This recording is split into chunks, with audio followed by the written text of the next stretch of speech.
Berikut 8 penjelasan yang menunjukkan pentingnya ibadah haji dan dia bukanlah ibadah yang main-main.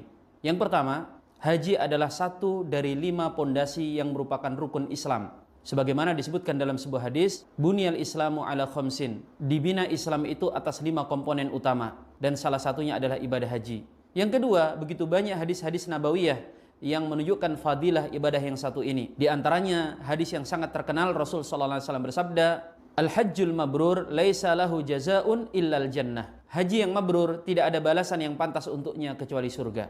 Yang ketiga, di balik pensyariatannya, haji memiliki begitu banyak hikmah. Di antaranya adalah sebagai pengingat tentang hakikat kehidupan. Dengan haji kita diingatkan tentang kehidupan dunia yang sementara. Dengan haji pula kita diingatkan tentang kehidupan akhirat. Sehingga sebagian ulama mengatakan ibadah haji itu seperti potret mini kehidupan akhirat nanti. Ketika kita wukuf di Arafah, kita ingat tentang bagaimana nanti peristiwa padang mahsyar saat manusia semuanya dihimpun untuk mempertanggungjawabkan setiap amal-amal yang pernah mereka kerjakan.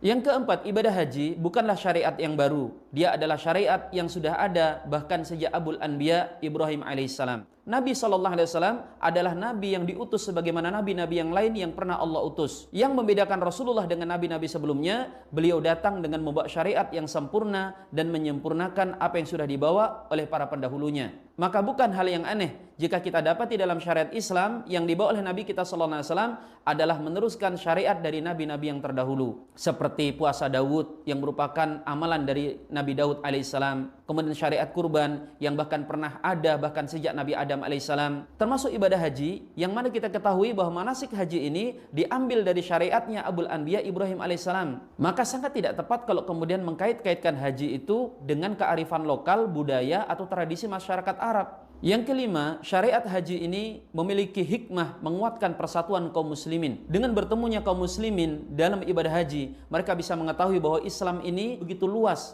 diikuti oleh jutaan manusia dari berbagai macam suku dan bangsa. Mereka berkumpul di sana, menyembah Tuhan yang sama, beribadah mengikuti syariat Nabi yang sama. Dengan berbagai macam persamaan-persamaan tersebutlah yang mengikat umat Islam menjadi umat yang satu. Karena mereka memahami firman Allah Subhanahu wa taala di surah Al-Hujurat, "Ya ayuhan nas, inna khalaqnakum min dzakarin wa unsa wa ja'alnakum syu'uban wa qabaila lita'arafu. Inna akramakum indallahi atqakum." Yang keenam, ibadah haji memiliki hikmah di antaranya meluaskan wawasan seseorang. Lewat haji kaum muslimin dikenalkan berbagai macam perbedaan, bukan hanya kaitannya dengan warna kulit, suku, bahasa dan bangsa, tetapi juga perbedaan madhab yang ada di tubuh umat Islam. Kita menjadi paham bahwa perbedaan dalam Islam itu bukan hanya tentang benar salah, tetapi dalam Islam itu ada perbedaan-perbedaan yang justru itu menjadi bagian daripada keluasan agama ini. Sehingga ketika kita melihat perbedaan dalam masalah furu'iyah atau cabang agama tersebut, dada kita akan lebih lapang dalam menerima perbedaan.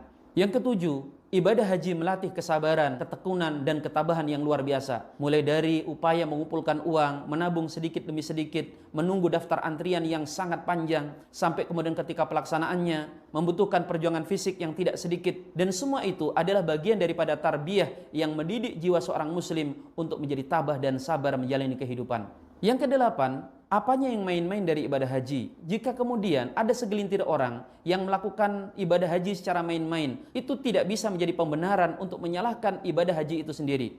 Lagian berapa banyak sih kasus yang seperti itu? Mengapa yang harus dipermasalahkan orang yang berangkat haji dan umroh? Tidak dipermasalahkan mereka yang berlomba-lomba untuk tamasya dan jalan-jalan ke tempat lain, yang mereka menghambur-hamburkan harta, membeli barang-barang branded dengan harga yang selangit, yang kemudian mereka pamerkan begitu saja, dan bahkan sebagian mereka menjadikan hartanya sebagai sarana untuk bermaksiat. Lagian kalau berbicara ibadah, akan selalu ada orang yang melakukannya dengan salah. Dalam sholat saja ada orang yang sholatnya main-main. Makanya kemudian kan ditegur dalam ayat Al-Quran, "Fawailul lil musallin alladzina hum an sholatihim sahun."